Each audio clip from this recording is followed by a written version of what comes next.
Alhamdulillah.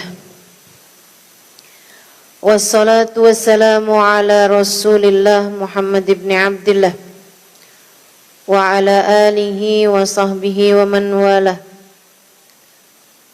Subhanaka la ilma lana illa ma 'allamtana innaka antal alimul hakim. Rabbi shrah li sadri wa yassir li amri wahlul 'uqdatan min lisani yafqahu qawli.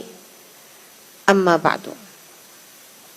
Para syarifah, para ibu nyai, pimpinan pondok pesantren, pimpinan majelis ta'lim, para ustadzah, kita doakan semoga selalu dalam limpahan rahmat ridha Allah Subhanahu wa taala, dalam lindungan dan bimbingan Allah Subhanahu wa taala, serta tentu saja semua yang hadir di majelis ini, baik ibu-ibu, kakak-kakak, adik-adik, anak-anak, yang semoga semuanya dirahmati Allah, disayang Allah, dibahagiakan Allah, disayang Rasulullah, disyafaati Rasulullah Sayyidina Muhammad sallallahu alaihi wasallam insyaallah. Amin ya rabbal alamin. Wal 'asr, demi masa, demi waktu. Waktu apa ya Allah? Nih kalian hidup di atas muka bumi ini kan menghadapi waktu nih kalian semuanya. Nah, terhadap waktu-waktu ini Allah Subhanahu wa taala kasih tahu, innal insana lafi khusr. Semua manusia hidupnya sia-sia. Semua manusia hidupnya rugi. Semua manusia lelahnya nggak berarti. Semua manusia mereka jadi nggak punya nilai apa-apa, kata Allah. Kebanyakan hidup manusia nih nggak ada artinya, rugi, begitu ya, nggak bermakna, lelah mereka nggak ada artinya apa-apa. Allah kemudian kasih tahu, kecuali kalau kamu bisa nempuh ini, kata Allah, ini jalan bahagia kalian, jalan seneng kalian, biar kalian nggak mudah lelah. Apa itu ya Allah? Illal ladzina amanu wa amilus shalihat wa tawasau bil haq wa tawasau bis sabr. 3 hal kalau kalian lakukan, menjadikan kalian menjadi bermakna hidupnya, bahagia hidup kalian di dunia sebelum akhirat, hingga kalian mendapatkan seindah-indah kebahagiaan nanti di hari akhirat. Dan teman-teman sekalian, 3 hal ini kalau kau mengerjakannya, kalau engkau memilikinya, maka akan membuatmu tidak mudah lelah, karena kamu menjadi lillah. Gimana itu 3 hal tersebut? Yang pertama, illal ladzina amanu. Kedua, wa amilus sholihat. Ketiga, tawasau bil haqqi wa tawasau bis sabr. 3 hal tersebut. Teman-teman sekalian saya muliakan, yang pertama beriman. Jangan pernah lupa sama Allah. Jangan pernah lupa sama Allah. Kalau Allah yang menjadi tempat tujuanmu, kalau Allah yang menjadi satu-satunya tujuanmu, kamu tidak akan mudah lelah, teman-teman sekalian. Dan saya mendapati orang-orang yang seperti itu enggak mudah lelah, karena mereka lillah, karena mereka imannya luar biasa pada Allah Subhanahu wa taala. Saya punya guru namanya Khubabah Nur Abdul Habib Muhammad Al-Haddar. Ini orang yang saya lihat dalam hidupnya paling sedikit waktu tidurnya. Beliau itu, teman-teman sekalian, tidurnya dalam 1 hari 1 malam hanya sekitar 2 jaman aja. Saya banyak mendampingi beliau, terutama ketika beliau datang ke Indonesia berdakwah. Jadi saya cerita ini bukan sebagai dongeng atau katanya, saya melihatnya dengan mata kepala saya sendiri, teman-teman saya sekalian. Gitu. Beliau mengajar, beliau berdakwah. Kalau di negerinya, beliau menjamu tamunya. Tadi pagi ada yang sarapan di sini 200 orang. Dan itu beliau turun di dapur masak. Habis selesai masak semuanya buat 200 tamu. Kita sih mau ngundang 200-an tamu rencananya dari sebulan sebelumnya. Itu pun kagak pakai masak, ngorder catering padahal. Dan kita habis itu istirahatnya seminggu. Masya Allah. Beliau teman-teman sekalian, habis selesai masak rapi-rapi kemudian ngajar, ngisi majelis. Habis selesai itu beliau kemudian pulang, baca dzikir, baca ini, nemuin tamu. Wah, Masya Allah, Masya Allah. Ngurusin anak. Anaknya berapa banyak? 10 orang. 10-10-nya. Beliau melahirkan dengan normal, beliau melahirkan, mendidik mereka dengan sebenar-benarnya pendidikan. Beliau susuin, beliau urusin semuanya. Ya Allah, ya Allah, Masya Allah. Nggak ada capek-capeknya gitu. Saya ngelihatnya, ya ampun, subhanallah nih orang. Saya membayangkan, tiap saya lihat beliau, teman-teman sekalian, saya membayangkan ini malaikat rokib nggak selesai-selesai nih, nyatetin amal ibadahnya beliau gitu.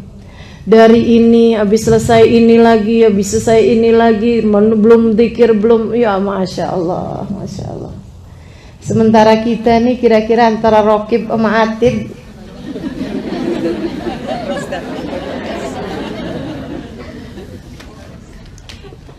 Saya ikut sekalian yang saya muliakan. Satu hari menantu beliau cerita, waktu kedatangan beliau sekitar 3 tahunan yang lalu, 4 tahunan yang lalu di Indonesia, ada menantunya bercerita. Dia bilang, ya Allah, perjalanan ini bikin saya tahu siapa Umi. Maksudnya siapa ibu mertuanya itu. Dia bilang, saya itu sering dengar orang-orang di negeri kami gitu ya, di Abramut, di Tarim, bilang babah itu ibadahnya Masya Allah gitu kan. Tapi dia bilang saya nggak lihat langsung.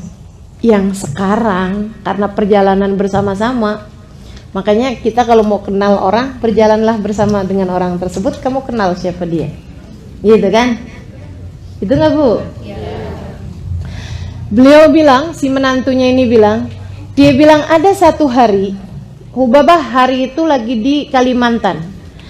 Dia bilang hari itu majelis-majelisnya sampai malam. Habis itu kemudian kami pun pulang. Dia bilang hari itu putri beliau, beliau ada bawa 2 orang putri waktu itu. Putrinya yang satu diundang majelis ke tempat yang lain, yang satunya lagi pulang ke Jakarta. Jadi yang menemani Hubabah Nur ini hanya menantunya ini. Jadilah kami pun kemudian satu kamar bersama-sama, dia bilang. Dan baru kali itu menantu ini ya, baru kali itu kami satu kamar bersama-sama. Menantu sama mertua kan jarang satu kamar ya Bu ya. Dia bilang saya kemudian satu kamar. Dia bilang saya pun udah jam-jam sekitar jam 10-an gitu. Dia bilang saya gosok gigi, siap-siap mau tidur. Habis selesai, kemudian Hubabah masuk kamar mandi, gosok gigi ini apa, saya pikir mau tidur juga. Beliau kemudian bilang sama saya, habis selesai keluar dari kamar mandi, saya rasanya kayak nggak enak gitu, udah baringan sebelum Hubabah baringan. Jadi saya tungguin, dia bilang gitu kan. Sambil saya kerjain witir 3 rakaat, habis itu kemudian saya tunggu beliau gitu. Terus beliau bilang kayak gini, Muna, namanya Muna. Dia bilang kalau kamu mau tidur, tidur nak. Saya masih mau ngerjain maksudnya yang biasa beliau kerjain gitu ya.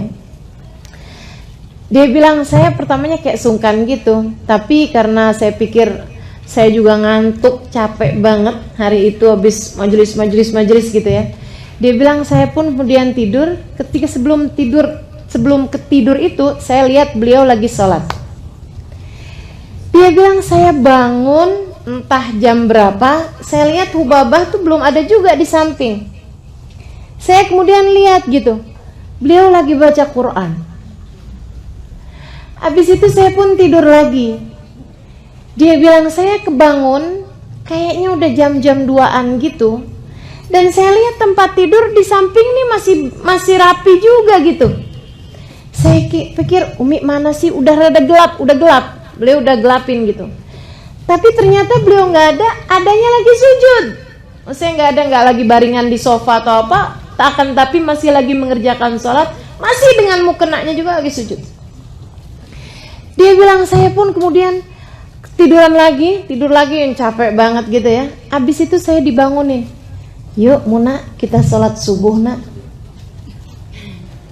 Dia bilang dan saya tahu persis karena tempat tidur kami masih rapi, tempat tidur beliau sisinya tuh masih rapi. Dia bilang pagi hari beliau kemudian baca zikir-zikirannya sampai terbit matahari. Habis itu kemudian beliau sholat duha ini apa? Habis itu dijemput untuk majelis. Dan beliau datang dengan penuh semangat, habis mandi gitu. Dia bilang saya dapetin beliau itu nggak ada rasa lelah, nggak ada rasa capek. Saya hanya mendapati beliau sempat ketiduran di dalam mobil ketika membawa kami pergi ke majelis itu. Dia bilang itu aja tidur beliau. Dari sekitar 24 jam saya mendapati bersama dengan beliau. Ketiduran di mobil, itu doang yang dianggap sebagai tidurnya. Dan mereka sehat teman-teman saudaraku sekalian. Dan mereka nggak lelah teman-teman saudaraku sekalian. Kenapa? Di depan mereka berdirikan tujuan mereka, ridha Allah subhanahu wa ta'ala dan surga sebagai tempat kembalinya. Salah satu dari teman saya yang ikut dalam rombongan tersebut, ada salah satu sahabat saya dari Abu Dhabi. Dia cerita dalam rihlah tersebut. Dia bilang gini, berapa waktu yang lalu, Ustazah Halimah, dia bilang, kami lagi bicara-bicara, ngobrol-ngobrol antara Hubabah Nur, putri-putrinya, sama rombongan yang memang datang dari negeri Arab. Semuanya pada ngeluh gitu. Ya ampun, saya udah capek banget nih. Capek banget bahasa gitu ya. Udah lelah sekali gitu. Berapa hari kita kurang tidur, berapa hari kita perjalanan terus. Ada lagi satunya ngadu lagi, iya anak yang saya tinggalin sampai telepon, mama kok nggak pulang-pulang, begini begitu, semuanya gitu. Sampai kemudian habis mereka pada curhat gitu, pada ngomong kayak gitu, mereka capek gini gitu. Ubabah bilang, bener nih yang saya ceritain tadi nih, yang hanya 2 jam aja tidur beliau itu pun juga sudah beliau anggap banyak gitu ya. Beliau bilang seperti ini teman-teman sekalian. Dia bilang, iya nih, saya juga capek. Dengerin teman-teman sekalian, saya juga capek. Karena capek adalah sesuatu hal yang normal untuk dirasakan. Dia bilang saya juga capek.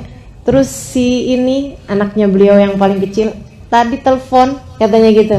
Dia bilang mama nih nggak pulang-pulang, Umi nih nggak pulang-pulang. Kapan dong Umi pulang? Gitu. Dia bilang saya juga pengen pulang, maksudnya pengen cepet ketemu juga sama dia gitu. Saya kangen sama dia, kata Hubabah. Normal sekali teman-teman sekalian. Sebagai manusia berasa rindu, sebagai manusia berasa lelah. Beliau bilang, tapi saya juga kalau di rumah, maksudnya di Tarim, dia bilang saya juga capek. Dan semua orang juga tahu itu. Jamu tamu, sampai tamunya nggak habis-habis teman-teman sekalian. Punya pondok pesantren, mengajar di pondok pesantren tersebut, mengisi kajian-kajian di seluruh kota Tarim dan sekitarnya. Dan bersama dengan itu ibadahnya, zikirnya, Qur'annya nggak pernah selesai-selesai. Anaknya 10, kebayang. Suaminya ulama, kebayang. Kayak apa lelahnya gitu. Beliau bilang, tapi saya juga di mana-mana juga capek. Saya pulang ke rumah pun saya juga capek. Ya udah nggak apa-apa deh.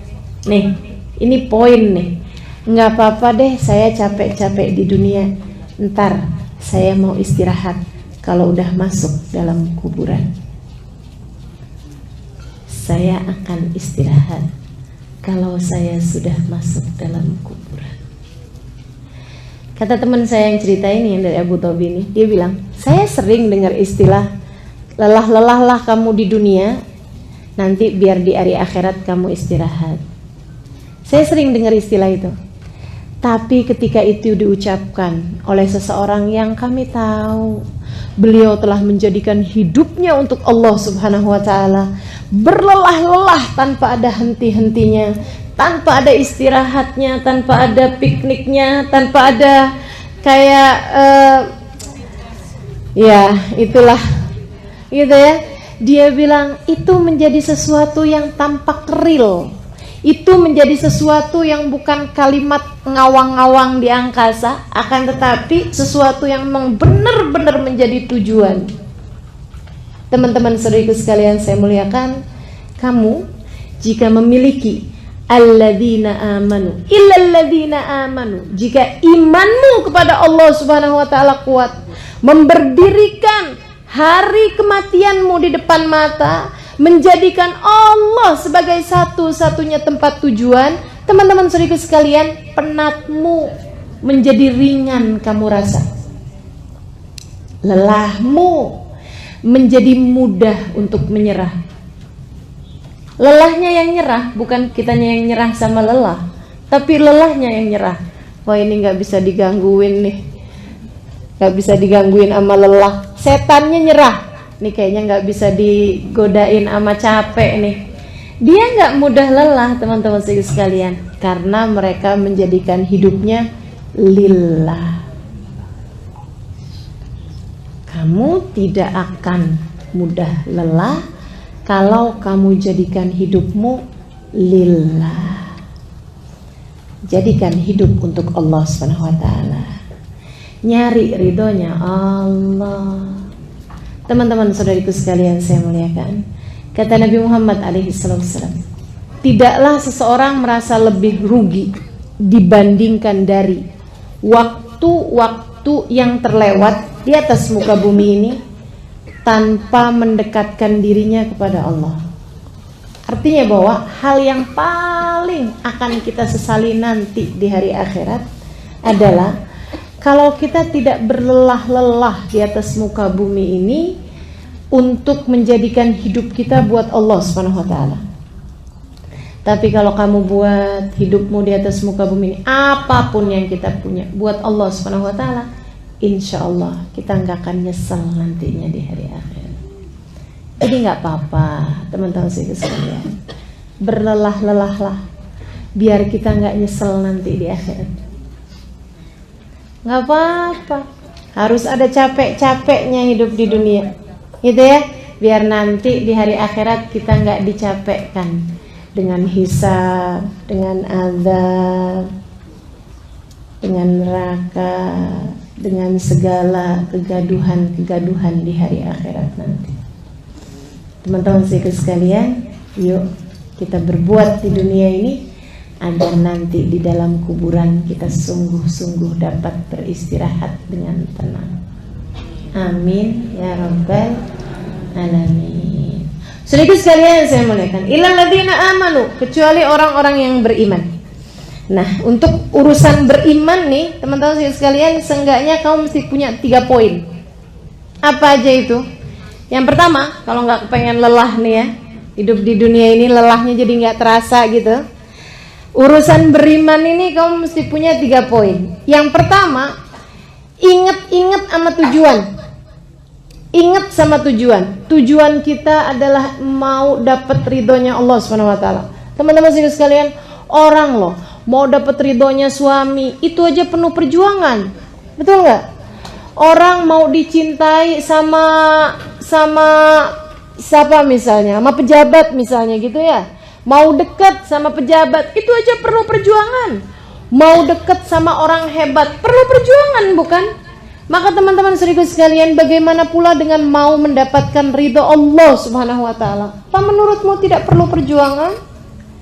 Jika cinta manusia aja itu selalu dijadikan sama orang-orang sebagai hal yang membuat ringan sebuah pengorbanan, maka bagaimana pula dengan cinta Allah Subhanahu wa taala? Teman-teman pernah nonton film India nggak? Selalunya kalau di film-film India itu cinta itu digambarkan dengan harus berkorban, kan begitu? Ya emang iya teman-teman sekalian. Bagaimana kamu berkorban untuk cintamu terhadap anakmu, ya kan? Bagaimana kamu berkorban untuk cintamu terhadap suamimu, untuk cintamu terhadap orang tuamu. Pasti yang namanya cinta pasti perlu pengorbanan. Itu Allah lagi mau ngajarin teman-teman sekalian. Kalau cinta manusia aja kamu untuk mendapatkannya perlu pengorbanan seperti itu, bagaimana pula dengan cinta kepada Allah Subhanahu wa taala? Kalau ngaku cinta, ya berbuatlah, berkorbanlah. Tancapkan cita-cita depan mata. Tancapkan tujuan depan mata. Apa tujuannya? Ridhonya Allah. Asli loh teman-teman sekalian. Kayak apapun kita bikin dari kelelahan-kelelahan, ibadah-ibadah, jungkir balik misalnya gitu ya, dalam ibadah pada Allah Subhanahu wa taala di atas muka bumi ini. Kalau nanti di saat ajal menjemput kita, kemudian Allah bisikkan di telinga kita, ya ayyatuhan nafsul mutmainnah, irji'i ila rabbiki radiyatan mardiyah, fadkhuli fi ibadi wadkhuli jannati. Wahai pemilik jiwa yang tenang, kembalilah kamu kepada Tuhanmu, radiyah, kamu diridhoi, mardiyah, radiyah, kamu ridho kepada Allah, mardiyah, kamu diridhoi oleh Allah. Fadkhuli fi ibadi, masuklah kamu ke dalam golongan hambaku, wadkhuli jannati, masuklah kamu ke dalam surgaku. Segala lelahmu terbayar sudah. Andai kamu lelah kayak apaan hidupnya, tapi begitu Allah Subhanahu wa taala menerima kamu, nggak ada lagi rasa lelah tersebut, nggak ada artinya apa-apa, nggak ada artinya apa-apa teman-teman sekalian. Allah pandai menghargai usaha. Allah tuh sesuatu hal yang kamu kerjakan, kalau Allah terima, masya Allah, masya Allah. Makanya taruh tujuannya depan mata, sehingga menjadi ringan apapun yang kamu kerjakan di atas muka bumi ini. Tujuan yang pertama, teman-teman sekalian saya muliakan, paham tujuan. Yang kedua, buat skala prioritas. Kalau kamu beriman, maka buatlah skala prioritas, gitu ya. Nih hidup kita nih nggak ada yang masa percobaan loh. Ada nggak yang hidupnya sekarang ini lagi masa percobaan? Jadi salah-salah nggak apa-apa deh, lagi masa percobaan.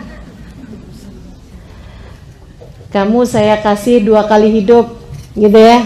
Yang sekarang salah-salah nggak apa-apa, nanti habis itu baru benernya ya. Ini nih masih ujian, tapi ujian bayangan. Ujian yang benernya ntar. Ada nggak yang hidup kita kayak gitu? Nggak ada teman-teman sekalian. Hidupmu yang sekarang inilah dia hidupnya. Kalau kamu kehilangan hidup yang ini, kalau kamu kemudian tidak berbuat di hidup yang ini, kamu gak akan punya apa-apa teman-teman sekalian. Buatlah skala prioritas. Kalau yang kamu kerjakan di dunia ini hanya untuk dunia, maka dengan apa kamu akan pulang kepada Allah Subhanahu wa taala? Mau bawa apa? Saya mau sholat duha biar rezekinya lancar. Saya mau baca Quran biar suami saya sayang. Saya mau tahajud biar anak dapat kerjaan yang bagus, biar anak bisa sekolah yang bagus, biar anak cepat dapat jodoh. Misal gitu. Teman-teman sekalian yang saya muliakan, tujuanmu ngerjain berbagai macam hal enggak lillah. Tujuanmu menghadapi berbagai macam, menjalanin semuanya cuman karena pengen dunia. Ntar di hari akhirat apa yang kamu mau bawa? Ya Allah, saya punya duha. Kata Allah, duha kamu kan cuman kepengen rezekinya aku tambahin. Sudah aku tambahin tuh waktu di dunia. Saya punya tahajud ya Allah. Tahajud kamu kan biar waktu itu tanahnya cepet laku. Kan sudah laku. Saya punya Quran ya Allah. Kamu waktu baca Al-Quran itu kan kepengen disayang sama suami. Sudah aku beri waktu di dunia. Sekarang dengan apa kamu menghadapku? Jadi gak punya apa-apa teman-teman saudara sekalian. Makanya difahami makna prioritas dalam hidup. Allah dulu. Man wajadallah famalladhi yafqiduh. Katanya seorang ulama, siapa dia mendapati Allah, dia merasa kehilangan dari apa? Orang kalau dapat Allah, dapat segalanya. Wa man lam yajidillah fa ayyu syai'in yajidu. Dan orang yang kehilangan Allah, nggak dapat Allah SWT dalam hidupnya, apa yang dia dapat? Nggak dapat apa-apa. Walaupun kamu kaya, walaupun kamu berpendidikan, walaupun kamu cantik, walaupun kamu disayang sama suami, walaupun kamu dicinta sama anak-anak, walaupun kamu jadi pejabat, walaupun kamu jadi apa aja, selagi Allah murka padamu, kamu tidak ada artinya apa-apa. Pahami prioritas teman-teman saudara sekalian. Allah Subhanahu wa ta'ala adalah prioritas kita. Kita kalau paham prioritasnya, insya Allah jadi nggak mudah lelah saudariku sekalian. Hidup kita adalah tujuannya untuk mencari ridha Allah Subhanahu wa ta'ala. Kemudian bagi-bagiin yang pinter pahamin prioritas. Oh ini penting nih, ini penting. Jangan sampai kita nih, banyak banget diantara kita suka kelelahan karena yang mestinya nggak dipikirin, yang mestinya nggak dikerjain. Betul nggak? Yang mestinya nggak diomongin. Tuh yang bikin kita pada lelah. Yang mestinya nggak dikerjain. Waduh, dikerjain semua ya. Padahal nggak penting-penting amat gitu, nggak perlu-perlu amat. Contohnya nih, yang nggak mestinya dikerjain, nonton TV, apalagi gosip, apalagi tuh ya. Ya Allah, membahas urusan artis bercerai sampai segitunya. Padahal dari perceraiannya artis itu dia nggak dapat apa-apa juga. Gono gini nggak dapet,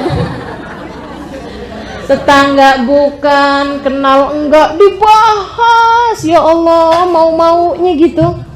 Masya Allah, capek akhirnya. Karena yang nggak mesti dikerjain kamu kerjain, yang nggak mesti diomongin kamu omongin. Nih ya, sama suami diajakin berantem mulu, diajakin bertengkar mulu suaminya. Ya Allah, ya Allah. Teman-teman saudara sekalian saya muliakan, mohon maaf, waktu di Donggala sama Palu kena gempa, kena tsunami itu ya, begitu hanya beberapa detik, hanya beberapa menit, kemudian rusak semuanya, hilang, bahkan ada satu kampung hilang ya, itu ya. Saudaraku sekalian yang saya muliakan, kebayang nggak di antara rumah-rumah itu tuh yang kemudian temboknya rusak, yang kemudian rumahnya ambruk, yang kemudian dindingnya rubuh dan lain sebagainya. Kira-kira kebayang nih, kira-kira ada nggak gitu waktu mikirin mau ngecat warna apa, suami sama istri pakai berantem dulu? Ada nggak kira-kira? Ada pasti. Sama kita. Kita tuh mau nentuin warnanya dinding aja lo pakai berantem. Maka warna yang ini, jangan dong, itu kan nggak pantas. Masa sih kamar kita warnanya pink? Kata suami kita. Kan jadi ceria gitu bang. Ya Allah, urusan warna aja berantem. Mau milih apa aja bertengkar, mau ini aja bertengkar. Masya Allah, kita tahu bahwa ternyata nggak ada artinya apa-apa. Kalau Allah mau hancurin habis. Dan kemudian kita datang di hari akhirat bawa apa, teman-teman saudariku sekalian? Maka pahami makna prioritas. Jangan segala-gala yang nggak perlu dikerjain. Jangan segala-gala yang nggak perlu diomongin. Jangan segala-gala yang gak perlu dipikirin. Itu membuatmu jadi cepet lelah. Orang urusannya orang sekampung kamu pikirin semua. Lurah bukan. Ya capek bu. Masya Allah. Pahami makna prioritas. Yang harus kamu kerjakan, kamu kerjakan. Gak ada yang mewakili, misalnya gitu ya. Kan gak ada yang mewakili nih.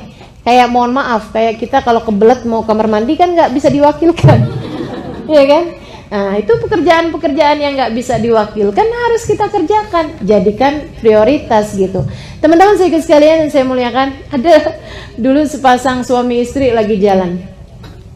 Terus kemudian udah kawin lama nih, bangsa 10 tahun gitu ya kawin. Lagi jalan-jalan. 10 tahun belum lama ya. Kalau pernikahannya betah 10 tahun belum lama. Tapi kalau pernikahannya gak betah 10 tahun tuh dah. Ya Allah luar biasa. Teman-teman sekalian, suatu ketika suami istri ini lagi jalan-jalan di taman. Di sebuah malam ada bintang-bintang cakep gitu. Lagi jalan gitu kemudian kedengeran suara kuek kuek kuek kuek. Si istri bilang, wah ada ayam. Suaminya bilang, itu bukan ayam sayang, itu bebek. Kata istrinya, ayam kok. Ini istri-istri ini kan suka ngeyel. Kata suaminya, itu bebek sayang. Ayam, itu bebek. Kalau ayam tuh suaranya nggak gitu. Ayam tuh bunyinya petok petok petok petok. Atau kalau nggak kuruyuk gitu, itu baru ayam. Kalau yang kayak tadi tuh itu namanya bebek. Ayam, kata istrinya. Bebek, ayam, bebek. Habis itu udah diem. Dua-duanya sama-sama diem. Nggak lama kemudian kedengeran lagi suaranya. Kuek kuek kuek kuek kuek. Suaminya bilang, tuh kan bebek. Istrinya bilang, itu ayam. Itu tuh bebek. Istrinya bilang, itu tuh ayam. Bebek, ayam. Bebek, B-E-B-E-K. Kata istrinya, ayam, A-Y-A-M. Belajar ngija ya. Dia bilang, itu bebek, itu ayam. Pegel si suami sama istrinya yang ngeyel ini. Sampai dia kayaknya mau gampar gitu istrinya. Di saat dia mau gampar tuh istrinya nangis kemudian. Kan cewek gitu senjata ya. Suaminya ketika ngelihat istrinya nangis, dia mau gampar, dia ingat kenapa dia dulu menikahi perempuan ini. Dia ingat di rumah sana ada anak-anaknya, hasil buah cinta mereka berdua. Teman-teman sekalian, ingat ada begitu banyak hal di belakang. Dan kemudian ingat, emang apa peduliku sama ayam sama bebek? Akhirnya suaminya kemudian turunin tangannya sambil bilang, ya betul sayang, itu adalah ayam. Mari kita jalan. Ada berapa banyak hidup kita di atas muka bumi ini kelamaan ngurusin ayam sama bebek. Coba diingat-ingat teman-teman sekalian. Coba diingat-ingat. Dari perbincangan kita dari pagi sampai malam, itu yang kira-kiranya penting, yang kira-kiranya memang harus diomongin, sama yang gak seharusnya diomongin, banyakan mana coba? Dari sini kita tahu kenapa kita lelah. Kebanyakan ngomongin yang gak perlu diomongin. Kebanyakan ngurusin yang gak perlu diurusin. Kebanyakan mikirin yang gak perlu dipikirin. Teman-teman saudaraku sekalian, berhentilah melakukan itu. Pahami makna prioritas dalam hidupmu, insya Allah kamu tidak akan mudah lelah. Dan prioritasmu yang nomor satu sebagai hamba Allah, sebagai umat Rasulullah nomor 2-nya. Yang ketiganya, masing-masing dari kita liatin deh. Ada yang sebagai ibu, ada yang sebagai istri, kan begitu ya? Nah itu prioritas kita tuh. Pekerjaan yang gak bisa diwakilkan oleh orang lain, itu yang seharusnya menjadi prioritasmu, kewajibanmu. Gitu. Teman-teman saudaraku sekalian saya muliakan, pahami makna prioritas itu. Tancapkan dalam hati mana yang tidak akan kamu tinggalkan dari urusan-urusan kamu sebagai hamba Allah, gitu ya. Masa jadi hambanya Allah umur 40 tahun hataman Quran sekali aja belum pernah? Masa jadi hambanya Allah dalam setahun gak ada hatam sekalipun Al-Qur'annya? Masa sebagai hamba Allah SWT sampai umur segini gak pernah tahu nikmatnya tahajud, gak pernah bisa istiqomah ngerjain sunnah? Teman-teman saudariku sekalian, hidup yang mana yang akan kemudian kau bawa menuju akhirat nanti? Jika kemudian hidupmu yang sekarang selalu kamu gunakan hanya untuk melakukan yang tidak sebenarnya kamu perlukan. Agar hidupmu tidak lelah, fahami skala prioritas. Mesti cari tahu yang mana yang prioritas dalam hidup kita. Gitu teman-teman sekalian. Nah, buat pahami makna prioritas ini, kamu mesti ngerjain yang ketiganya, ya. Manajemen waktunya tuh mesti diatur, teman-teman sekalian. Manajemen waktunya mesti diatur. Gimana sih caranya ngatur manajemen waktu? Nih ya, ada dulu seorang dosen mau ngajarin manajemen waktu sama mahasiswa-mahasiswinya. Dia bawa di kelas itu batu, kerikil, pasir, air. Dia kemudian menuhi satu ember itu, dipenuhin semuanya sama air. Ketika kemudian semua ember itu isinya dipenuhi dengan air, bisa nggak muat pasir? Nggak bisa muat kan? Bisa nggak kerikil dimasukin di situ? Udah penuh, nggak bisa. Tumpah airnya. Bisa nggak masukin apalagi batu? Nggak bisa. Kalau misalnya di ember itu dimasukinnya pasir, habis dimasukin pasir penuh, bisa nggak dimasukin air? Bisa. Tapi bisa nggak dimasukin kerikil? Nggak bisa. Dia bilang gimana caranya biar semuanya ini bisa muat? Gini dia bilang, yang pertama kali dimasukin mesti batunya yang besar-besar, batu yang besar tuh masukin dulu ke ember itu. Set. Habis itu kemudian masukin batu yang kecil-kecil. Masuk tuh batu yang kecil-kecil. Selah-selahnya kemudian masukin pasir. Habis itu kemudian masukin air. Semuanya bisa masuk ke situ.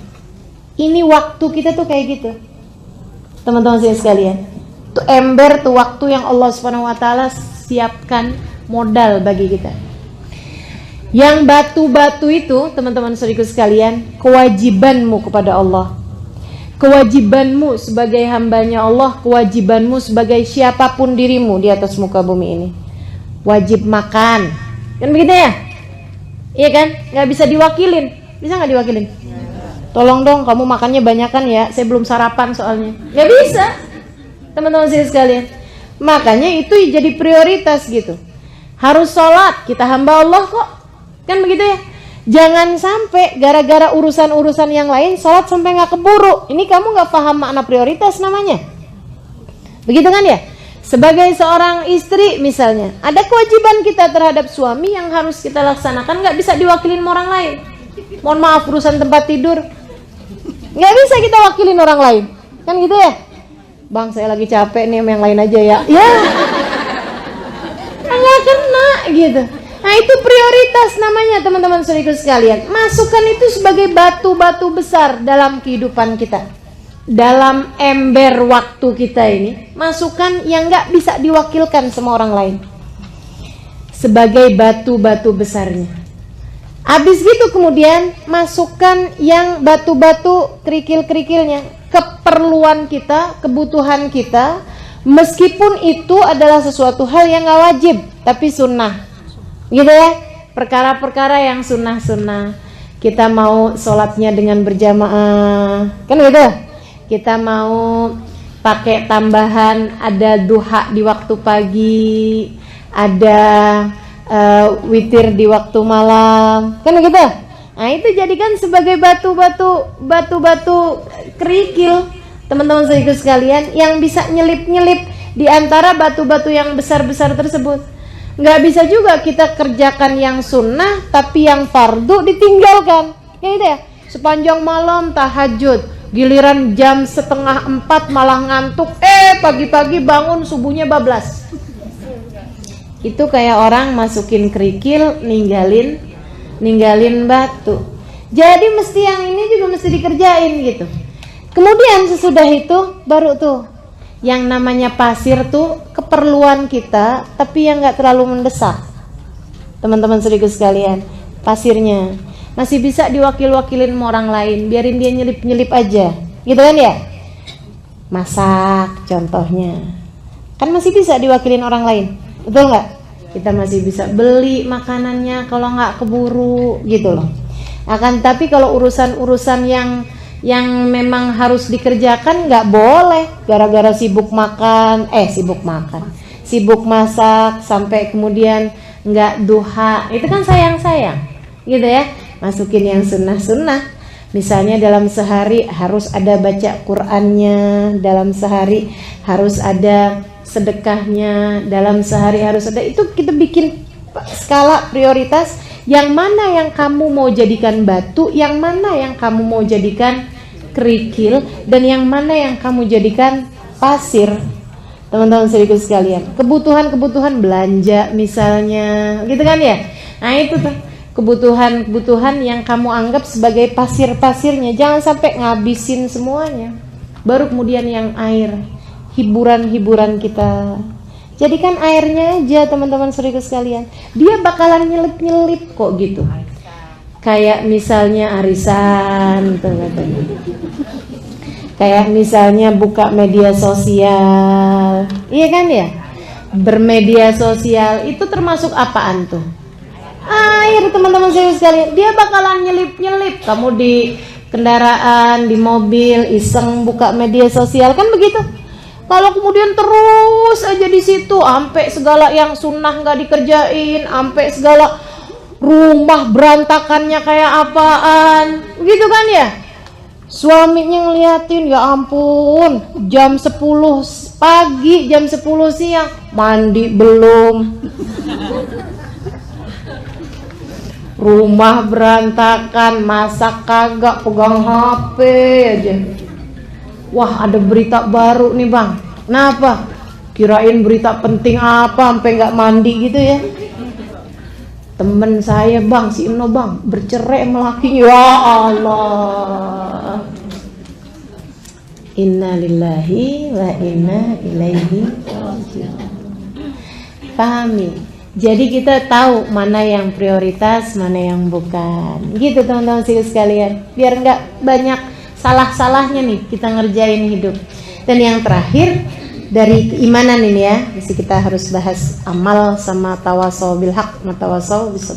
Yang terakhir nih, ini saya sering ditanya, Ustazah itu ada seorang teman saya bilang gini, Ustazah tuh ngajar di majelis kami 13 tahun. Dia bilang dari 13 tahun itu Ustazah nggak pernah sekalipun bolos karena sakit. Teman saya bilang, saya baru kemudian ngeh gitu, iya juga ya, gitu. Alhamdulillah. Cuman kalau ditanyain, emang Ustazah nggak pernah sakit? Ini teman-teman saudaraku sekalian, nih ya, agar kita bisa ngerti caranya jalanin hidup. Yang ketiga nih, bagian dari keimananmu kepada Allah Subhanahu wa taala, bagian dari caramu mengatur cara berpikir nih, Allah kamu jadikan sebagai tujuan. Yang nomor 1 tadi kan ya. Kemudian yang kedua, pahami makna prioritas, maksudnya yang mana yang mesti kita duluin, yang mana yang boleh kita jadikan selingan dan sebagainya. Yang ketiga, teman-teman saudaraku sekalian, jangan biarkan rasamu mengalahkan fakta. Jangan biarkan rasa mengalahkan fakta. Apa tuh? Nih, coba ya. Ada banyak istri-istri yang kemudian udah gak sanggup lagi ngadepin suaminya. Dia lupa fakta bahwa suaminya adalah suaminya hanya karena rasa cemburu misalnya. Itu dia dikalahkan, rasanya mengalahkan fakta. Saya, ketika faktanya saya harus mengajar, saya udah janji mau datang ke Jogja, gitu kan ya? Itu adalah fakta.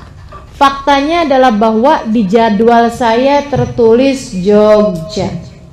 Saya akan berusaha untuk rasa apapun jangan mengalahkan terhadap fakta ini. Maka saya sampaikan kepada kawan yang bertanya itu, saya bilang saya bukan berarti nggak pernah sakit, akan tapi saya tidak biarkan rasa sakit mengalahkan kewajiban saya untuk mengajar. Jadi nggak masalah bagi saya mengajar dalam keadaan sakit. Nggak mengapa bagi saya mengajar dalam keadaan sumpek. Nggak mengapa bagi saya mengajar dalam keadaan kesel. Nggak apa-apa, asal jangan kelihatan itu bagi yang mendengarkan. Kan begitu? Saya tidak mau rasa tersebut mengalahkan fakta, teman-teman saudaraku sekalian. Berapa banyak di antara kita ini yang jadi kecapean sendiri karena urusan rasa. Karena saudariku sekalian yang saya muliakan, yang kebanyakan kelelahan lah, sakit lah, apa segala macam, itu bukan karena kelelahan badan loh, tapi kelelahan perasaan, kelelahan pikiran. Oh ibu-ibu nih coba perhatiin, kalau lagi suasana hati dilanda cemburu sama suami, coba ibu ingat-ingat bisanya ngapain? Nah itu, masak nggak bisa, bersih-bersih nggak bisa, tidur yang jadi istirahat aja nggak bisa, makan nggak enak, katanya gitu ya, atau malah makan mulu. Masya Allah bu, betapa mudahnya perasaanmu mengalahkan rasamu.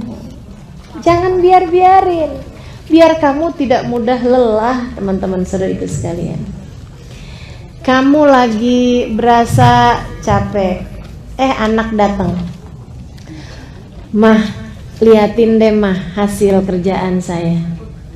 Nah itu, teman-teman saudara sekalian, rasamu jangan mengalahkan fakta bahwa anak datang minta perhatian. Kan begitu ya? Tanggalkan rasamu, dahulukan fakta tersebut. Oh iya, coba sini mama lihat. Bagus nak gambarnya. Gitu teman-teman saya sekalian. Gak apa-apa gitu. Saya sering kok ngajar dalam keadaan sakit. Saya sering kok ngajar dalam keadaan sakit kepala. Saya sering berbicara dalam keadaan hati saya sebenarnya lagi gak enak, malah justru itu ngobatin. Selesai ngajar, selesai ini jadi lebih ngerti malahan, jadi lebih bisa ngontrol emosi malahan. Masya Allah. Jadi jangan biarkan fakta yang ada mengalahkan perasaan. Ingat-ingat itu teman-teman saudaraku sekalian. Lagi kesel sama suami, jangan mengalahkan fakta bahwa dia adalah suamimu. Halo?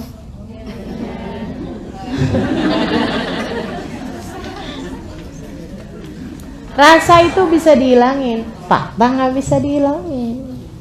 Fakta nggak bisa dihilangin. Maka jangan pernah biarkan yang perasaan itu mengalahkan fakta. Nih ya, ada orang marah-marahin kita, itu fakta. Tapi kamu jawabnya itu rasa kamu. Kamu nanggepinnya, itu adalah rasa kamu. Dan rasa itu masih bisa kamu ganti-ganti. Tinggal terserah kamu aja mau dirasain apaan. Ada orang ngata-ngatain gitu ya. Ada seorang ngata-ngatain ulama nih, ibu-ibu, teman-teman saya sekalian. Dasar anjing kamu. Mohon maaf nih ya, saya harus sebutkan. Dibilang dasar anjing kamu. Ini fakta. Kan gitu ya? Ada orang marah-marah sama kita. Ini fakta, teman-teman saya sekalian. Namun bagaimana kamu menanggapinya, ini adalah rasa. Saudariku sekalian yang saya muliakan, si ulama ini ketika dibilangin dasar anjing kamu, beliau kemudian liatin nih, bagaimana dia fakta tidak mau mengalahkan rasa. Maksudnya jangan sampai perasaan mengalahkan faktanya gitu. Beliau kemudian bilang begini nih, makasih ya atas pujiannya. Gimana sih, saya nggak lagi muji kamu kok. Oh, saya dengarnya sebagai pujian, itu kan terserah saya mau nanggepinnya dengan rasa apa. Dia bilang, sebab saya lihat nggak ada binatang lebih menyenangkan majikannya daripada anjing. Saya berharap andai saya menjadi anjing bagi majikan saya, Allah Subhanahu wa ta'ala. Gitu teman-teman sekalian. Nih, sekarang saya tahu rasanya adalah gerah. Jangan sampai itu mengalahkan fakta. Apa faktanya? Faktanya kita perlu konsentrasi mendengarkan kajian. Ini fakta. Faktanya kita sedang berada di majelis ini mendengarkan kajian. Ini fakta. Jangan sampai kita kemudian dikalahkan sama rasa gerah. Kipas-kipasan nggak apa-apa, tapi jangan sampai ada yang memutuskan, aduh nggak kuat dah saya. Aduh, saya mau keluar aja dah. Gitu ya, teman-teman sekalian saya muliakan.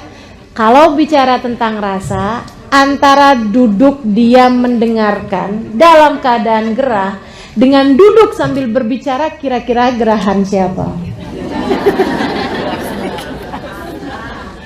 Jangan biarkan rasa mengalahkan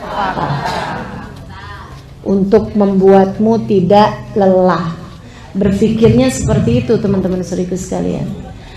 Biar banyak benernya kita dalam hidup nih, ya. Baik, saudaraku sekalian saya muliakan, illal ladzina amanu. Iman kepada Allah Subhanahu wa taala jangan pernah mengalahkan perasaan-perasaanmu.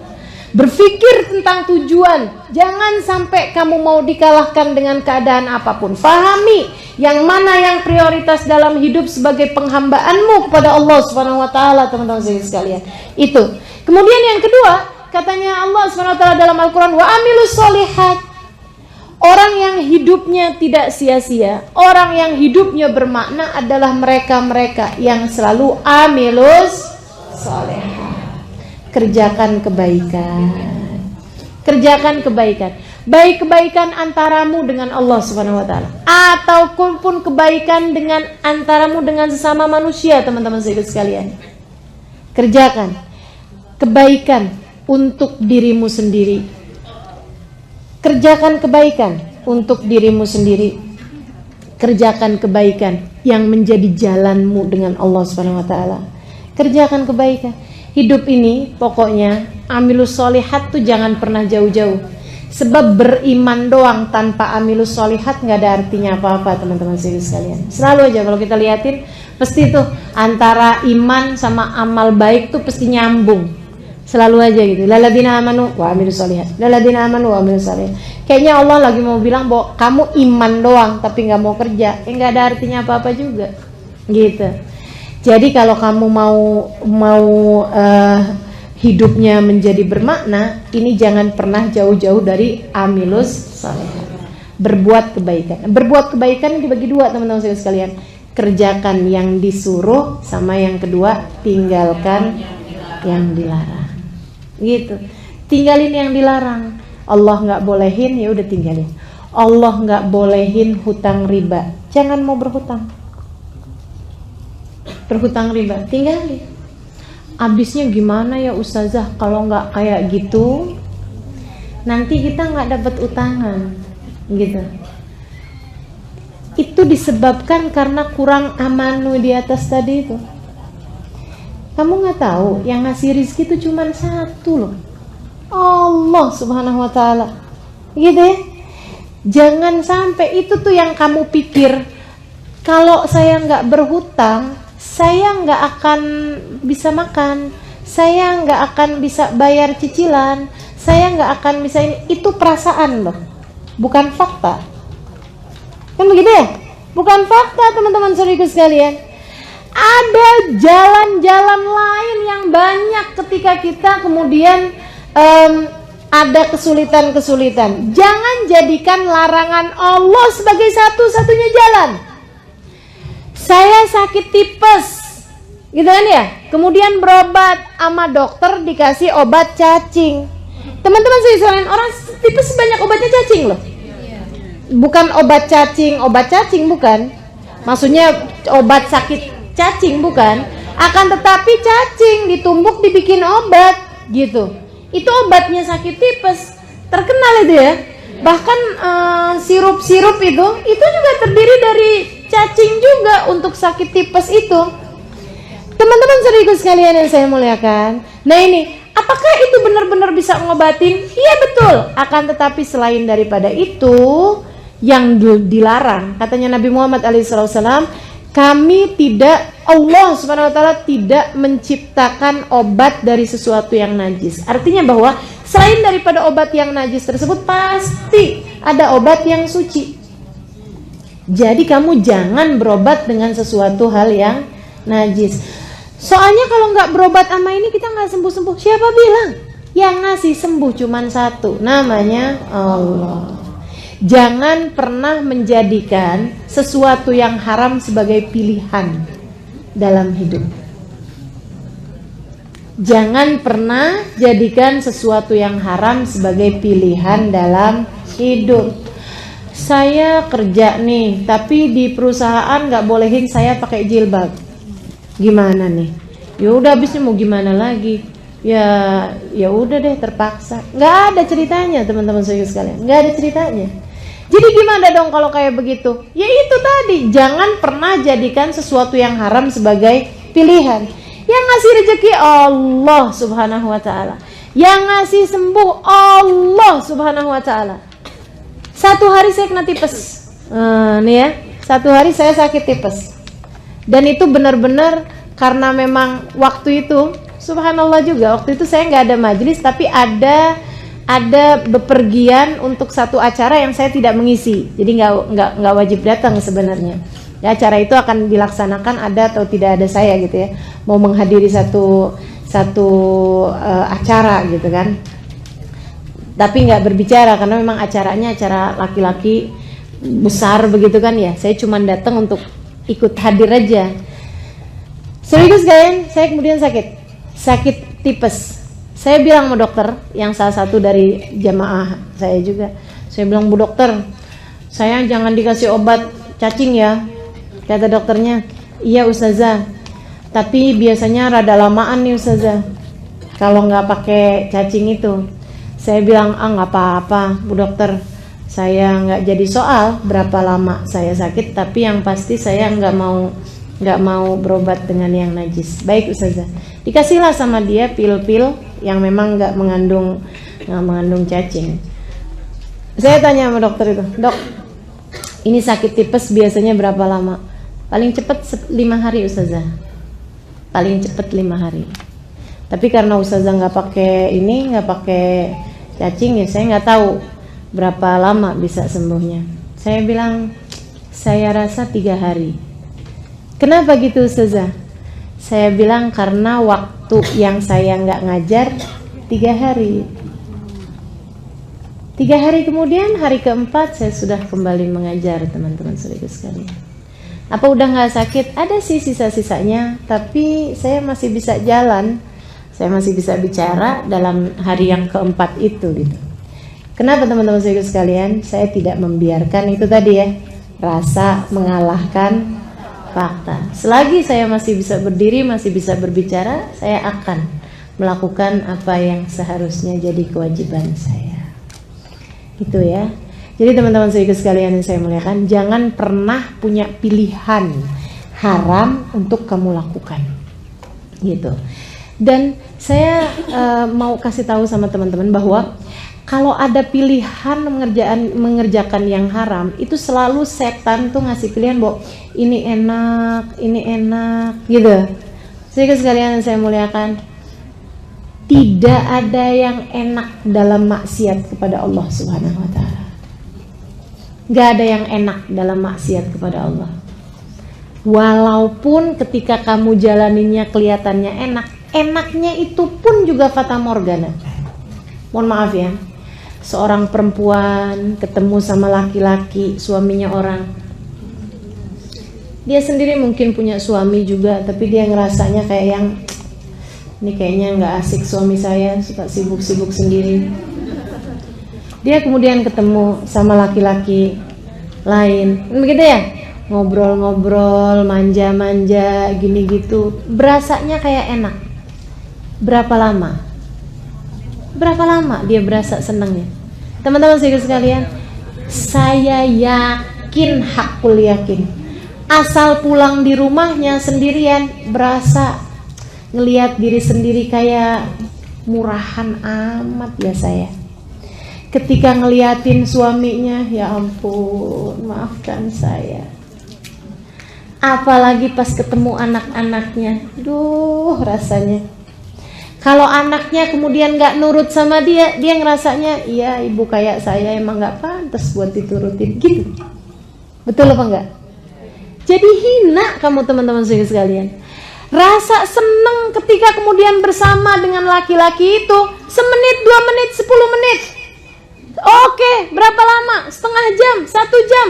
Begitu kamu arah pulang, ya, begitu kamu nyampe di rumah, ketemu sama suami, perasaan kamu gak enak. Ketemu sama anak, perasaan kamu gak enak. Ngerjain berbagai macam hal, perasaan kamu gak enak. Kemudian bawaan sumpek mulu, bawaan pengen marah mulu, bawaan kesel mulu, bawaan, ya Allah, berapa lama? Berjam-jam, bahkan berhari-hari sesudahnya. Saya ketika satu waktu, saya bikin satu video, saya cerita bahwasanya nggak ada cara memuliakan hidup lebih daripada taat kepada Allah SWT. Orang ketika lagi berbuat maksiat di diskotik misalnya, dia mabuk-mabukan, dia bercanda-bercanda sama temen-temennya, dia jejingkrakan, berasa kayak seneng gitu kan. Terus dia pulang, begitu nyampe di rumahnya, dia kemudian berasa sumpek, berasa sedih, berasa gak enak, hidupnya hampa, berasa waduh tersiksa luar biasa. Dia pikir karena dia udah kepengen kangen lagi sama teman-temannya. Bukan teman-teman saya sekalian, akan tetapi disebabkan karena hatimu rindu kepada Allah Subhanahu wa taala. Karena rohmu kepengen sama Allah Subhanahu wa taala. Itu saya ketika bikin video itu kemudian saya sebarkan, gitu ya. Kamu harus tahu bahwa tidak ada cara buat membuat hatimu senang, hidupmu bahagia, tidak berasa lelah, tidak depresi, tidak sumpah, kecuali dengan mengerjakan taat kepada Allah Subhanahu wa taala.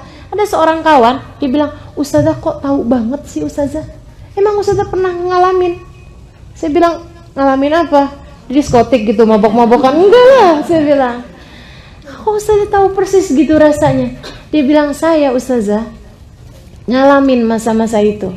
Dia bilang, "Saya lagi bandel," gitu kan.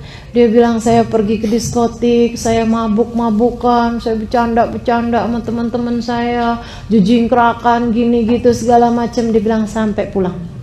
Nanti begitu nyampe di rumah, glosor saya Ustazah di lantai rumah saya, di kamar saya.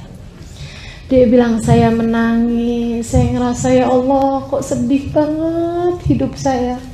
Saya ngerasa jadi orang paling malang di dunia." Gitu aja terus. Dia bilang, "Saya pikir wah ini kurang banyak maboknya. Besoknya saya mabok lagi."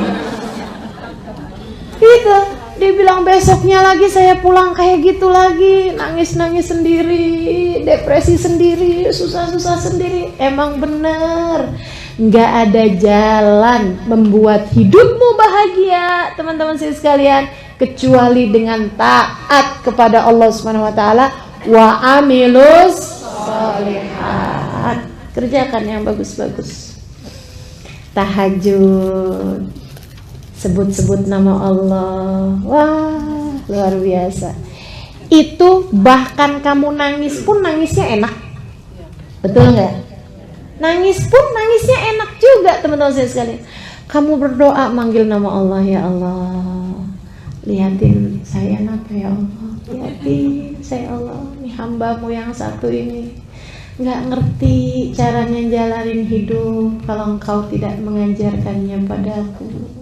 Ya Allah, tolong saya ya Allah, tolong saya ya Allah. Teman-teman saudariku sekalian yang saya muliakan, itu bahkan kamu menangis, bahkan kamu merasa bersedih hati gitu, tapi habisnya tuh lega, enak, senang, karena di situ surga kita, karena di situ bahagia kita. Teman-teman saudariku sekalian yang saya muliakan, saat kamu pandangi suamimu, kemudian kamu bilang, ya Allah Bang, andai waktu bisa kuulang, tak akan ku memilih pasangan lain selain dirimu. Teman-teman saudariku sekalian, kamu ngomongnya seneng, suami dengernya seneng, kan begitu ya? Betul apa enggak? Coba bandingkan dengan kamu ketika kesel sama suami kamu, kemudian kamu bilang bahwa saya tuh sepanjang kawin sama kamu gak ada seneng-senengnya, tahu gak sih? Wow. Yang mana yang surga, yang mana yang neraka? Kamu bisa bayangkan, saudariku sekalian yang saya muliakan. Jangan sampai setan atau orang-orang di luaran sana itu memberikan kepadamu surga yang padahal sejatinya neraka. Atau sebaliknya, mereka tuh bilang bahwa itu neraka, padahal sebenarnya surga. Teman-teman saudariku sekalian, jangan sampai mengelabuimu itu. Makanya yang punya suami, suaminya sayangin beneran, jangan sayang suami orang. Sayangi suamimu, nikmati suamimu, gitu ya. Udah diterima tuh. Yang nggak punya suami, nikmati kebebasanmu. Mau pergi ke majelis nggak harus ada yang diizinin, kan gitu? Bener apa enggak? Surga apa bukan? Surga, teman-teman saya sekalian. Jadi nyari surgamu masing-masing. Yang memang beneran surga, nah itu dia tuh. Amilus sholihat, gitu. Jangan pernah jadikan perkara yang haram sebagai pilihan. Jangan pernah pilih yang haram sebagai pilihan. Baik, teman-teman sekalian saya muliakan, yang terakhir. Oh ya, sebelum saya ke yang watawasau bil haq, tawasau bis sabr ini ya. Teman-teman sekalian, amilus sholihat. Beneran, orang yang menjadikan hidupnya buat Allah dan dia mengerjakan kebaikan-kebaikan, itu udah kayak di surga sebelum surga loh. Saya Ramadan yang lalu melaksanakan ibadah umroh. Di antara orang yang saya berkunjung ke salah satu dari guru saya, semoga beliau menerima saya sebagai muridnya, Habib Zain bin Smith di kota Madinah. Beliau adalah ulama terkemuka, teman-teman saya sekalian, ilmunya kayak lautan gitu ya, tinggalnya di kota Madinah. Saya bincang-bincang sama putri beliau, namanya Hubabah Rodiyah. Saya tanya, gimana kabarnya Habib Zain? Dia bilang, Habib Zain, Halimah, Habib Zain, dia ada dalam surganya sendiri. Beliau kemudian cerita, saya tuh Halimah, kalau lagi sama Abah, sama Walid, dia bilang, kalau saya lagi sama Abah nih di rumah sini. Jadi beliau punya rumah sendiri, udah punya anak, bahkan udah punya cucu. Anaknya Habib Zain ini ya.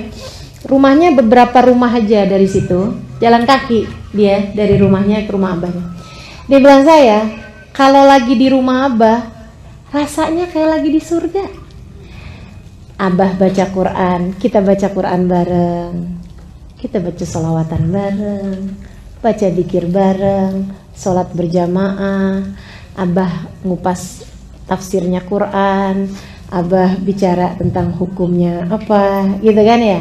Abah bicara tentang para nabi, cerita tentang orang soleh, cerita tentang para salaf, orang-orang yang terdahulu gitu ya.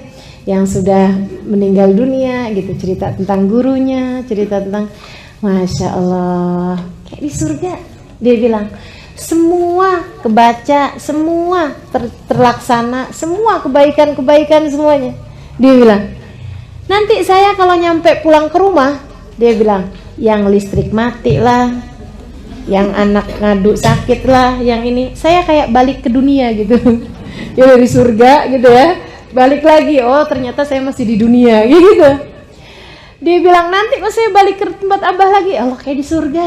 Masya Allah, zikir, ibadah. Dia bilang, Halimah, Habib Zain bahkan di tiap tangganya punya zikiran tersendiri. Jadi sekedar turun dari tangga itu udah punya zikiran-zikirannya, teman-teman saudaraku sekalian. Yang beliau menentukannya untuk diri beliau sendiri. Saya setiap turun tangga zikirnya ini, saya setiap jalan dari situ ke situ zikirnya ini, saya setiap ini, semuanya. Masya Allah, Masya Allah, teman-teman saudaraku sekalian. Dan mereka adalah orang-orang yang paling bahagia hidupnya di dunia ini. Hamba-hamba Allah yang tidak pernah putus dari wa'amilus. Jangan pernah berpikir bahwasanya maksiat, bahwasanya perbuatan dosa adalah sesuatu yang dapat membahagiakan di hidupmu di dunia ini, apatah lagi di akhirat. Kalau di akhirat mah jelas kita udah tahu gitu ya, dosa bawa neraka, taat bawa surga. Tapi saudaraku sekalian, dari di dunia ini taatmu membawa bahagia dan dosamu membawa sengsara, membawa derita. Itu. Jadi wa'amilus solehan. Teman-teman sekalian, yang terakhir, yang ketiga, kalau kamu ingin hidupmu di atas muka bumi ini tidak mudah merasa lelah, kamu harus punya senjata yang ketiganya. Apa itu? Tawasau bil haq wa tawasau bis sabr. Saling nasihat menasehati dalam kebenaran, saling nasihat menasehati dalam kesabaran. Artinya apa? Namanya juga saling, artinya jangan pernah sendiri. Kalau kamu pengen ringan gitu ya teman-teman sekalian, harus saling menguatkan. Kalau kamu mau ringan perjalananmu di atas muka bumi ini, harus saling mengingatkan, harus saling meringankan. Makanya kemudian yang ketiga ini bolehlah kalau kita sebut sebagai ukhuwah. Kalau kamu mau hidupmu itu menjadi hidup yang bermakna, hidup yang bahagia, milikilah orang-orang di sekitarmu yang dapat membawamu kepada jalan Allah Subhanahu wa ta'ala. Harus ada orang di sekitarmu dan dirimu sendiri yang bisa tawasau bil haq wa tawasau bis sabr. Teman-teman saudariku sekalian yang saya muliakan, saya pernah dengar istilah seperti ini. Kalau kamu mau berjalan cepat, berjalanlah sendirian. Kalau kamu mau berjalan panjang, lama, berjalanlah bersama-sama. Nah, hidup menuju surga selalu adalah perjalanan yang panjang. Maka jangan kerjakan dengan sendirian.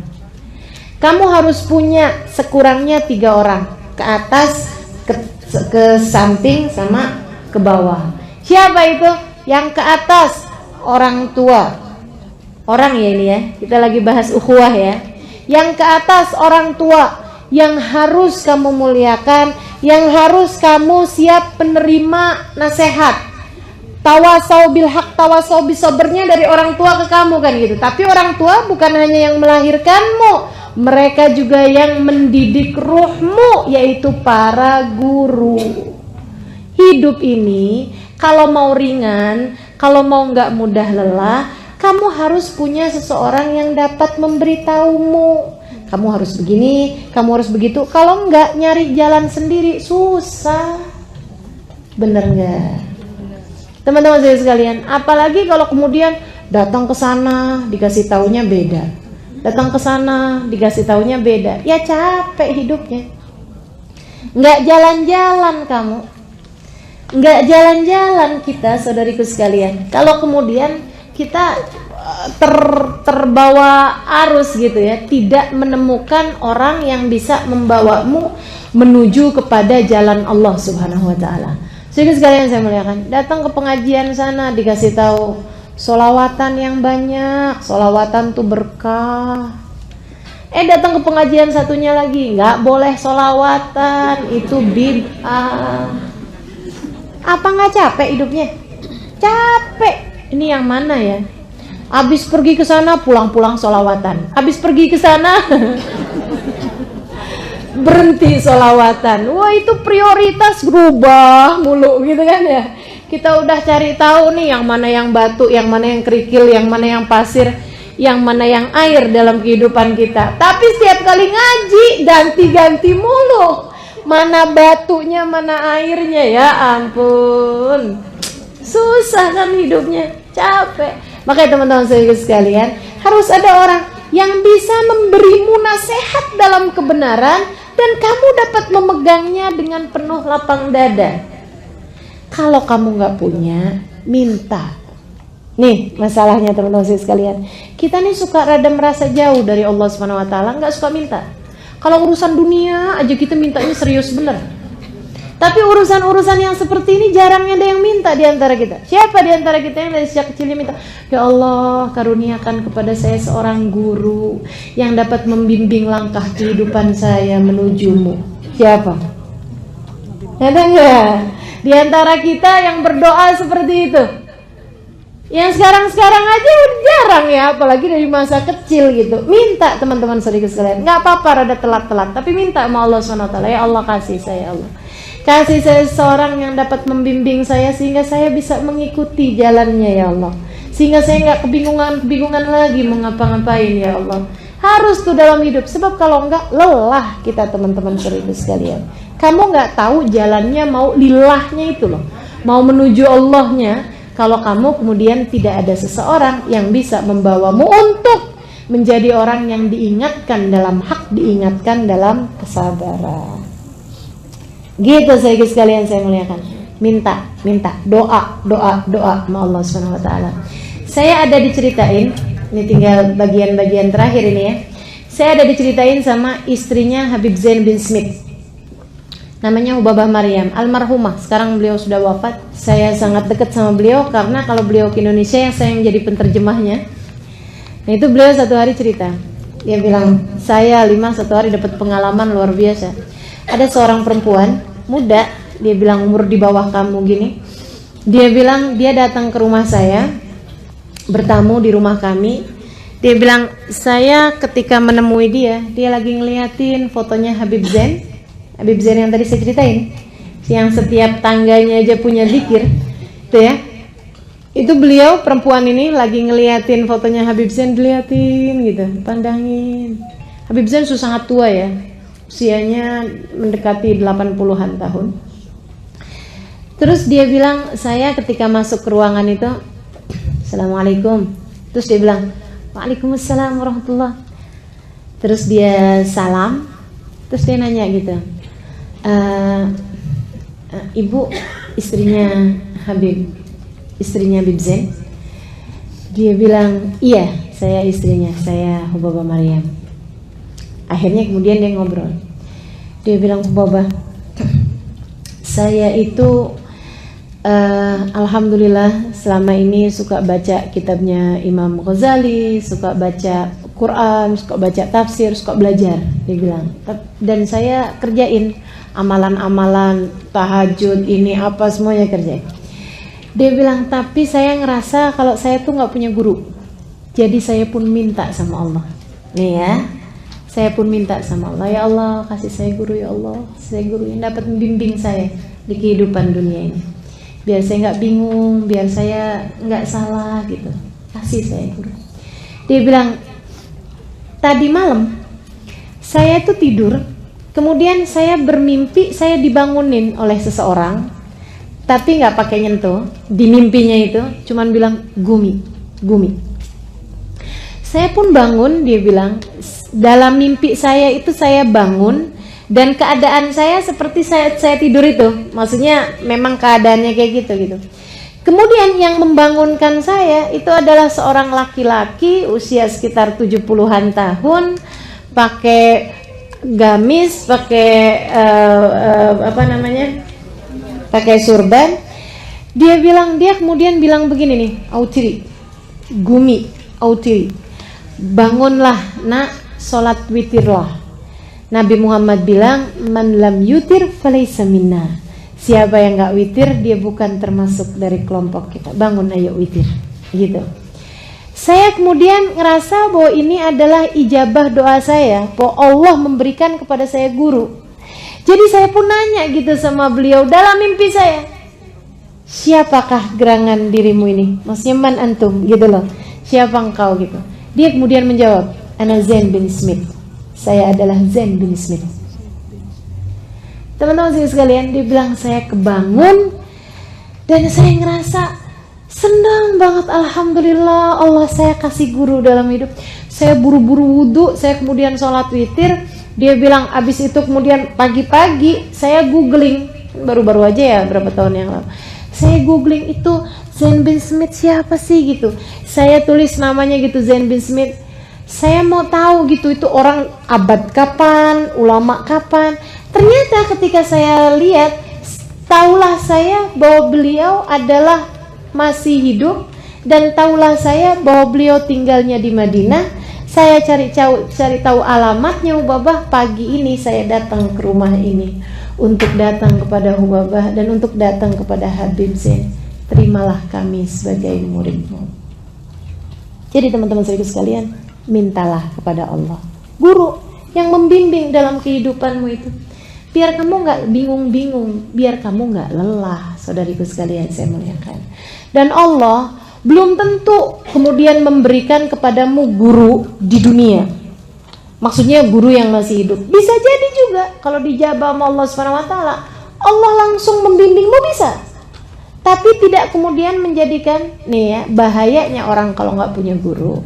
Jangankan orang yang gak punya guru, orang yang belajar dari kitab tanpa guru, mangkana syekhuhu kitabuh, kana iblis yakunu syekhuh. Siapa yang belajar hanya dari buku, nggak ada gurunya, nggak ada pemandunya, maka setan yang akan datang sebagai gurunya.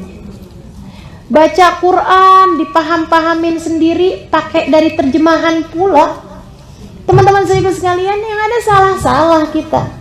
Makanya minta sama Allah SWT, minta doa, minta sama Allah SWT, ya Allah kasih saya guru yang membimbing saya.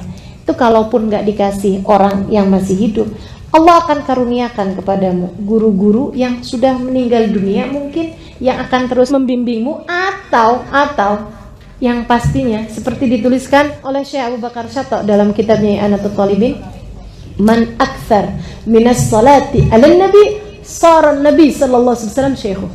Siapa yang banyak sholawatannya kepada Nabi dan dia doa minta sama Allah, ya Allah karuniakan kepada saya seorang guru, ada banyak di antara mereka yang Nabi Muhammad kemudian menjadi guru dalam hidupnya. Jadi kamu akan selalu terbimbing teman-teman sekalian, nggak akan pernah salah memilih-milihnya, gitu kan ya?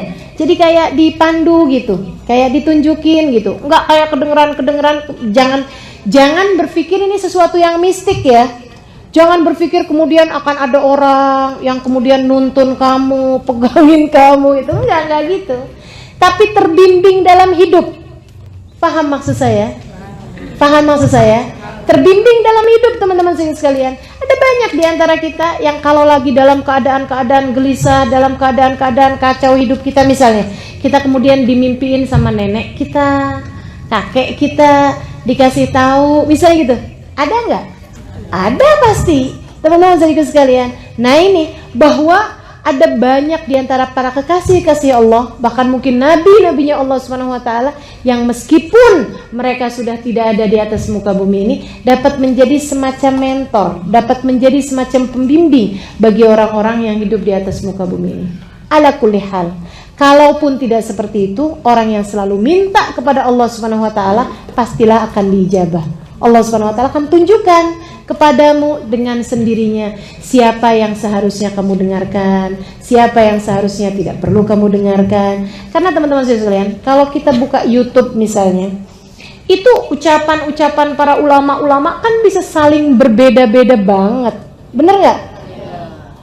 Menanggapi kasus-kasus yang terjadi aja bisa yang satu di ujung, yang satu di ujung. Terhadap misalnya, mohon maaf, pembakaran kalimat la ilaha illallah yang ada dalam bendera. Kan begitu ya? Itu bisa yang satu berpendapatnya yang satu bisa berpendapat sebaliknya, teman-teman saudaraku sekalian. Maka begitu banyaknya hal yang membingungkan di atas muka bumi ini, kita akan semakin bingung kalau kita nggak punya guru. Minta sama Allah SWT, ya Allah kasih saya, Allah kasih saya. Kalau kita minta, insya Allah dikasih Allah SWT. Gitu ya. Tawasau bil haqqi, tawasau bis sabr. Ke atas, milikilah guru. Ke samping, milikilah sahabat-sahabat yang membuatmu kalau bersama dengan mereka kamu jadi mudah mengerjakan ketaatan. Gitu ya. Cari orang-orang yang dekatmu sama mereka bikin kamu jadi semakin baik. Karena nular, teman-teman saudaraku sekalian, asli berteman itu nular. Katanya Nabi Muhammad SAW, teman yang baik seperti pedagang minyak wangi. Kamu kalau bersama dengan dia, kamu bisa dikasihnya minyak wangi, atau kamu bisa beli minyak wanginya, atau sekurangnya kamu keluar dari sana dalam keadaan berbau wangi. Itu teman-teman sekalian. Maka carilah teman-teman yang baik. Cari orang-orang, jangan asal asik, apalagi kaya. Gitu ya, mau temennya nyarinya orang kaya gitu kan, atau nyarinya yang asik gitu kan, enak nih diajakin ngobrol, enak nih diajakin temenan. Enggak kayak gitu. Nyarinya orang yang kalau kita dalam keadaan jatuh, dia bisa untuk memberi semangat gitu kan. Orang berteman kayak orang naik ayunan gitu kan, yang satu naik didorong, tapi jangan dia terus. Saatnya dia yang turun, kemudian temennya yang naik didorong. Kan gitu teman-teman sekalian. Kayak gitu tuh, gitu loh. Jadi cari teman-teman yang membuatmu kemudian menjadi mudah mencari jalan ridha Allah SWT. Lebih bagus lagi kalau kemudian suamimu di antara teman-teman tersebut yang memang dapat membuatmu menjadi semakin mudah berjalan mencari ridha Allah SWT. Kemudian yang terakhirnya yang ke bawah, yaitu anak-anakmu. Jadikan mereka sebagai orang-orang yang dapat membuat tawasau bil haq, tawasau bis sabr. Sama anak tuh, sabar-sabarin. Sama anak, kasih tahu yang benar, gitu ya. Jangan asal sama anak, pokoknya jalan-jalan bareng, makan bareng, nonton TV bareng, tapi nggak pernah ada muatan tawasau bil haq, tawasau bis sabr. Kasih tahu yang benar kayak gimana dan ajarkan kepada anak untuk bersabar. Dan teman-teman sekalian, nggak bisa kita ngajarin anak kita untuk bersabar kalau kitanya nggak punya itu. Kalau kitanya kemudian begitu dengar ada orang ngomong nggak enak, marahnya kayak apaan gitu ya, anak akan belajar itu gitu. Dia pun akhirnya jadi kayak begitu juga, tersinggungan kan gitu kan. Nah itu ya, mudah baper gitu ya, karena memang ngelihat emaknya kayak begitu gitu. Dah insyaallah mudah-mudahan nih tawasau bil haq, tawasau bis sabr. Saling ya, nyari ke atas yaitu guru, nyari ke samping yaitu kawan, nyari ke bawah murid atau anak untuk bisa kita bersama-sama menuju jalan Allah Subhanahu wa taala. Rabbana zalamna anfusana wa illam taghfir lana wa tarhamna lanakunanna minal khasirin. Rabbana atina fid dunya hasanah fil akhirati hasanah wa qina adzabannar. Subhanakallahumma wa tahiyyatuhum fiha salam. Akhiru da'wana anil hamdulillahi rabbil alamin.